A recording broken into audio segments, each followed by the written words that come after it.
Between the noise and the never-ending to-do list, this is your path back to creativity, your lifeline in the chaos.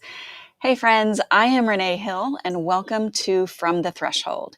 Each Saturday, I come to you from my own front porch, my messy, honest threshold for anyone living in the in-between of creative life. This is not a tutorial, it's not a checklist, it's a pause with a little guidance tucked in. My hope is that it becomes a soft corner to reconnect and remember what's important and to see your own creative story with maybe a little more compassion. Wherever you're listening from, or if you're here on the replay, I'm glad you're here. Last week, we explored 5 inward-facing ways to begin again when creativity feels far away. We talked about presence, about ritual, about noticing and touch, about remembering the self who creates, and giving ourselves space to rest. Today, we continue that journey, but with a shift. These next 5 practices are more outward facing. They're about rhythm, about doing, but not doing in the hustle sense. Doing as play, as restoration, as a form of self-trust. So if last week was about quieting down to listen, this week is about beginning to hum again, even softly, even completely off key. So the first one we're going to cover, it's actually number 6 in our set of 10, is micro-making. And I think of this as the spark. This is about tiny creative acts that are easy to start and satisfying to finish. When you feel scattered, overwhelmed, or like you have zero time, finishing something small rewires your brain for momentum and reaffirms your identity as a maker. It doesn't have to be meaningful, it doesn't have to be beautiful, and it really just has to be done. Here are a few examples. Make a 2-inch piece of embroidery or an improv block that is this big. Write a single sentence or a haiku, something really small. Arrange 3 objects into a color composition or actually composition as a vignette. Make a quick collage using scrap paper. Snap a photo of something textured that you find beautiful. One of my favorite ways to do this is by playing for a few minutes with fabric scraps. Whether I sew them together or just play with the colors and patterns, it can be a quick moment of making to create a composition out of those colorful scraps. Micro-making says, I don't need a whole hour. I just need one breath of presence. Number 7 is play. And I think about this as the sandbox. The sandbox is one of my favorite spaces as a child. Play is the practice of exploration without pressure.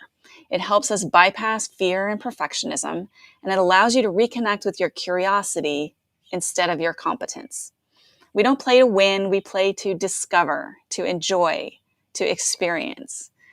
Examples of play are to try a new medium with absolutely no goal, just to explore it. Maybe it's paint or collage or a specific type of technique like thread sketching or thread painting. Another way to play is to make something ugly on purpose, or doodle in a sketchbook with your non-dominant hand, or invent imaginary names for thread colors or quilt blocks. I remember one small series I made, this was several years ago now, of 4 squares, and the goal was to use a color that you either never used or that you really just don't like. I love all the colors, so this was kind of hard, but I realized that I have a complicated emotional relationship with the color pink. So I chose pink. I didn't like the color anyway, so I could play with no pressure and no expectations.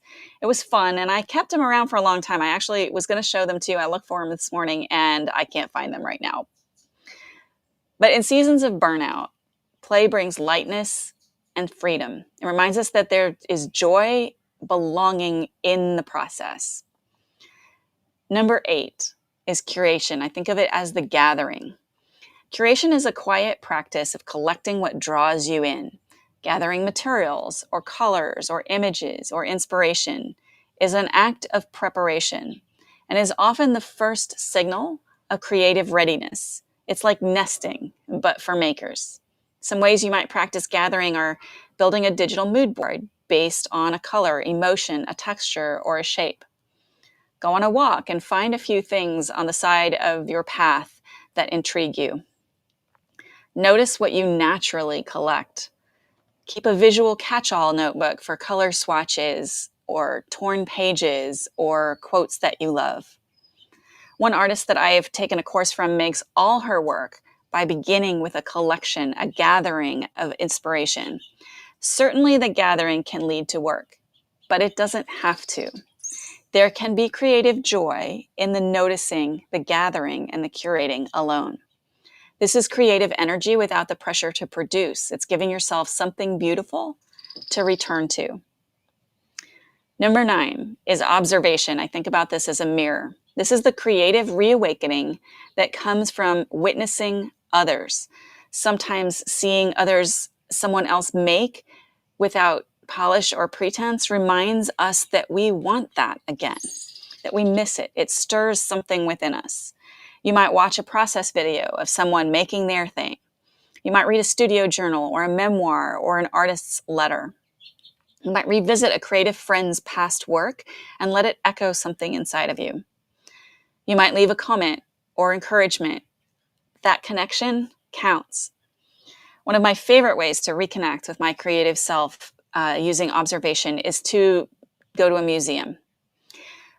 One of the fastest ways to kill my creative spark is to scroll social media accounts of other artists. So, approach this with care and discretion. Understand how you respond in different situations by observing others' work. Observation at its best becomes invitation. You're not watching to compare, you're watching to remind you what you love. Another way to approach this, if you fall into that comparison trap, is to observe something naturally beautiful, like a sunset, a flower in bloom, or a graceful tree. Number 10, tether. This is the anchor. Tethering is the act of keeping creativity visible, even when it's not active. So when you're disconnected from your practice, out of sight often becomes out of soul.